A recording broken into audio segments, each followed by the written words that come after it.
The European Union was planned long before the name was even mentioned, long before even the European Economic Community was mentioned. It goes way back. It involves the House of Rothschild, of course. If anything is happening of serious manipulation and conspiracy, then the House of Rothschild will be in there at operational level. And one of the other so-called elite families is the Habsburgs, and of course Otto von Habsburg has been involved in the manipulation of the European Union is now for long before, like I say, it was ever mentioned. The idea is very simple. If you are the few and you want to control the many, you have to centralize decision making, you have to centralize power. The more points of decision-making you have, the more diversity of decision-making, the less power any small cabal is going to have at the center. So the idea has been over not just hundreds of years, but thousands of years, to incessantly centralize power, to centralize decision-making. If you think back a little way, humanity was assembled, if you like, in tribes, where there were lots of tribes in these different areas of land, and the tribes were making decisions over what happened in the tribe. Then came the first major centralization operation, and that was when they turned large numbers of these tribes into different nations. And of course then you've got a situation where now a few people at the center of the nation are dictating to all the previous tribes. What the European Union is, and of course they have plans for similar structures all over the world. Like they've got the African Union, they want the North American Union to be the American Union, they want the Asia Pacific Union. But the European Union is the blueprint. And this was the next stage where they started bringing the nations together under centralized control. So now a few literal bureaucrats in Brussels are dictating to the nations of Europe. The next stage from that is a world government which would dictate to the unions. And so as with all of these manipulations of society, you see the outcome at some point. Like now we've got this Lisbon Treaty and in effect a United States of Europe. But that's the outcome as it is at the moment.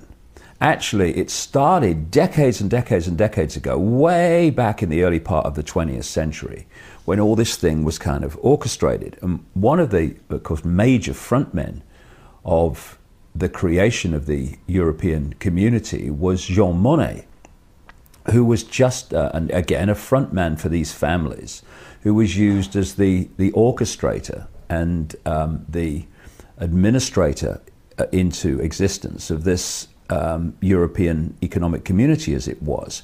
And he wrote to a friend in the year I was born. We're talking nearly 60 years ago, 57 years ago. And he was saying that the idea is not to tell anybody, basically, that what we want is a centralized superstate, in effect.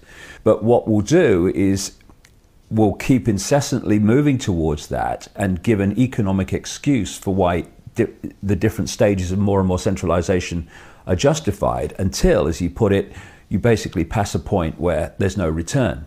And in effect, barring a colossal revolution, we are, in the present state of things anyway, past the point of no return. And it's just been a classic case of what I call the totalitarian tiptoe, where you start at A, you know you're going to Z, but you know if you go in gigantic leaps, then the change is so dramatic and quick that people look up and ask what's going on. So you make your leaps as much as you can get away with, but not so far that there's a big kind of reaction and acknowledgement that something very different is going on here.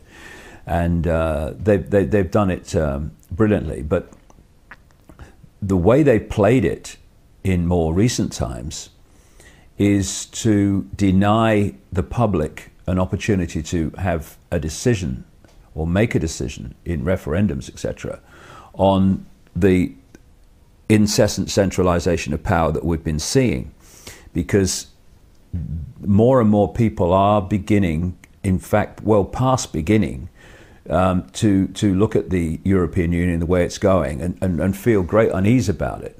We saw this with the no votes for the Constitution in the Netherlands and in France, and that was a big wake-up call to the manipulators, because they realized that if you give people the opportunity to say yes or no to this creation of this United States of Europe, then overwhelmingly you're going to get a no. That is why they simply changed the name of the Constitution to the treaty and kept 98% or something of the Constitution in the treaty. It was an excuse, clearly, blatantly, obviously, not to have a rerun of the French and Dutch referendums, because they knew they would say no again, and not to have to give a referendum in the UK where we would have massively said no, no question.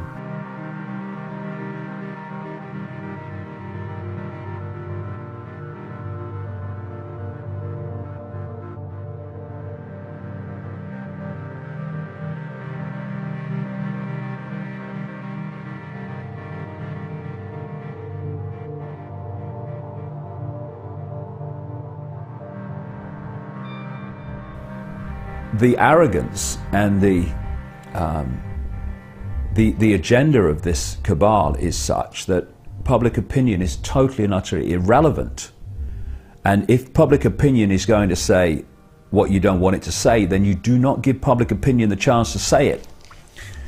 In Ireland, of course, thanks to the Irish Constitution, they had to have a referendum on this treaty. And the Irish said no.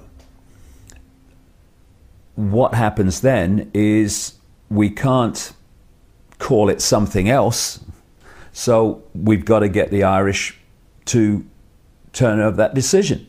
Now, you see, in a normal course of events, you have a referendum.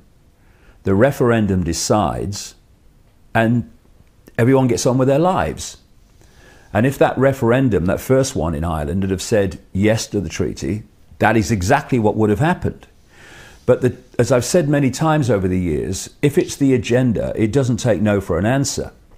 And so you know when it's the agenda because it will not accept the outcome of a public referendum. So we have the second one. What happens then is they go to town big time on all the areas they need to change to get a different vote.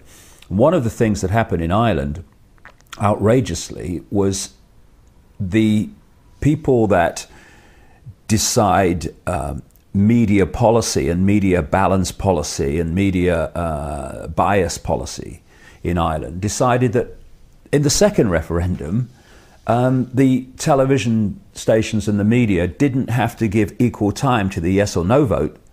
They just had to give basically equal time to each party. And as only one party, Sinn Féin, was wanting to vote no, of course, the massive yes vote got, Arena rather, got all the coverage. And